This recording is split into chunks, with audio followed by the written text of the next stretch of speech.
project day today. So when we bought the trailer, we had already had one lithium battery. We've since bought two. And here in our Rpod 192, we've noticed that with the original converter, our batteries were only charging up to, at the max, 80% of their capacity. They weren't doing the full 100%. After some Google University, I was able to determine that this converter that comes stock in the Rpod is not designed for lithium batteries. So after some further research, we found a Progressive Dynamics PD4100 series. This is capable of handling the lithium batteries. Try to show the switch. So there's a switch down there that you can flip, and once it's set for and understands lithium batteries. So it's supposed to do a much better job charging lithium batteries. So today's project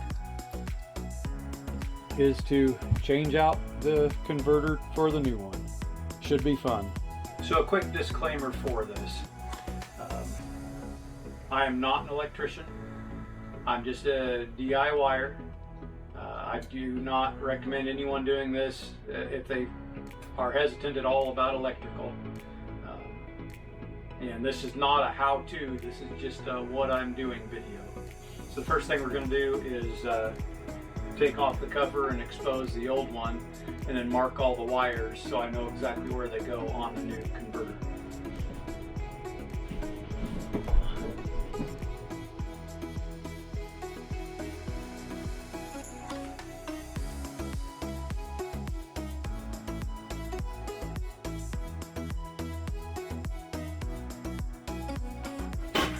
Before I get in here, I'll just want to let everyone know that the shore power and batteries both have been completely disconnected, so there's no electricity in the trailer at all before I even started this process.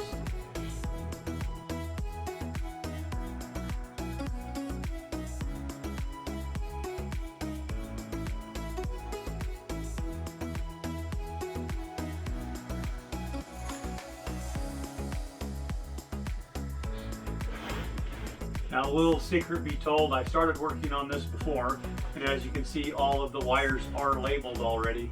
When I ordered the new converter, it did not come with the breakers, and I had to get the breakers separate. With them being different breakers, I had to special order one, so it's been a little while, but now we've got to that point, so we are ready to do this.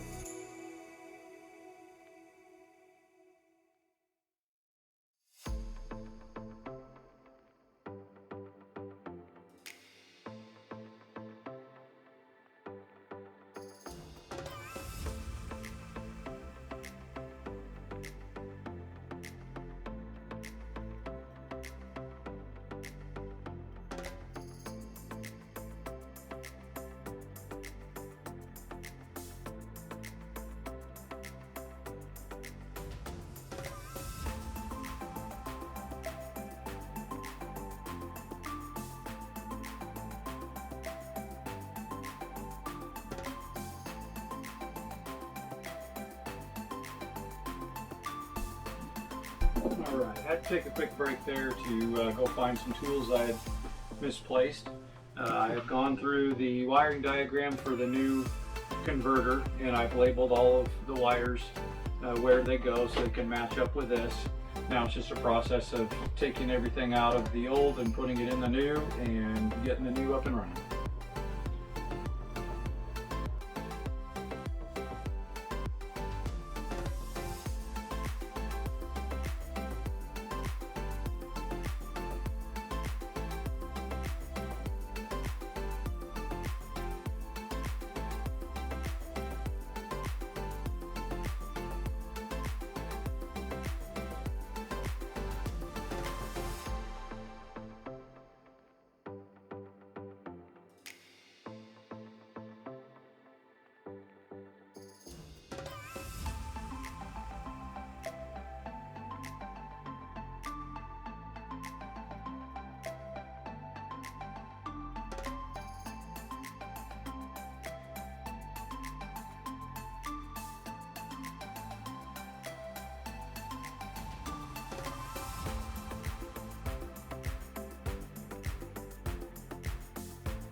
Okay, so we've got all of the 120 wires disconnected. Everything's marked.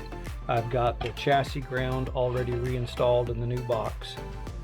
Now we're going to go through and start hooking main power, air conditioning, and all the other 15 amp breakers up to the proper fuses or circuits. So we've got the orange wire here is the main power coming in from shore power. Yellow is the 20 amp for the air conditioner, and the single copper wire is your frame ground or the main trailer ground. I think it goes straight to the frame. I haven't traced it back, but I'm pretty sure it goes to the frame. So I brought those in. The main goes to our 30 amp breaker. Air conditioner goes to the 20 amp breaker, and the chassis ground is mounted into the ground. So everything's going together. Now we've just got 4 more wires to pull through to our 15 amp breakers, and we will have the 120 side of the converter set up. It's a tight fit, and it's not a lot of room to work in, but we've got all of the 120 hooked up. I've decided I'm going to leave my tape on here with the markings as to what's what, just if I have to deal with this down the road. It'll be a lot easier leaving those on. Now it's just getting the 12 volt side taken care of and wired up and getting this thing installed, and we're ready to go with lithium approved charger. We've gone through the 12 volt. I've had everything labeled. I put a wire nut on, and then I electrical taped it. I don't expect it to come loose. I checked all the fittings before I did so, but I just figured for added protection, go ahead and wrap them. So they're all wrapped. I left them tagged, ready to go. So now we're ready to hopefully put this thing back in.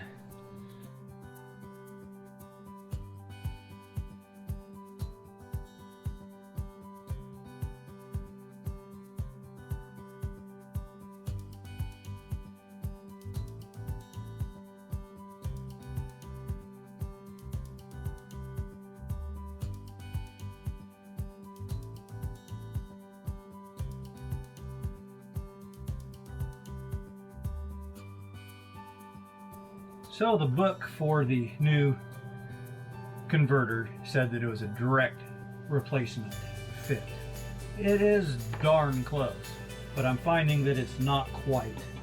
So the holes already drilled in the side are this opening just a little bit too big that way. So I'm gonna have to drill holes top and bottom and put the screws in there instead to hold it in place.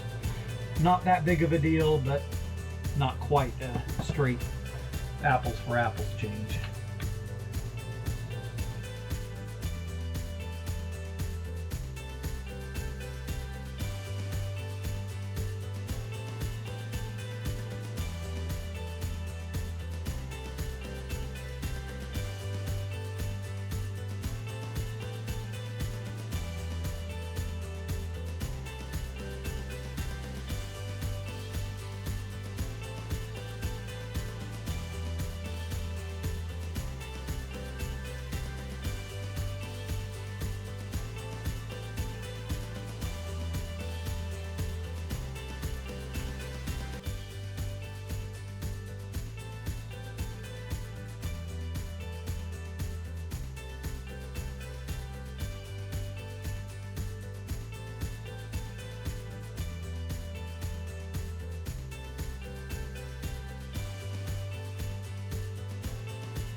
And there we are. The nice part about the new box over the old box is I do also have an open circuit on the 12 volt. So with that, I should be able to add, like we've talked about, possibly adding some 12 volt tank heaters for our holding tanks so that we don't have freeze issues there. So it does give us an open circuit on the 12 volt side, and that's what it took. Not too hard, but was a little bit of a challenge in and of itself.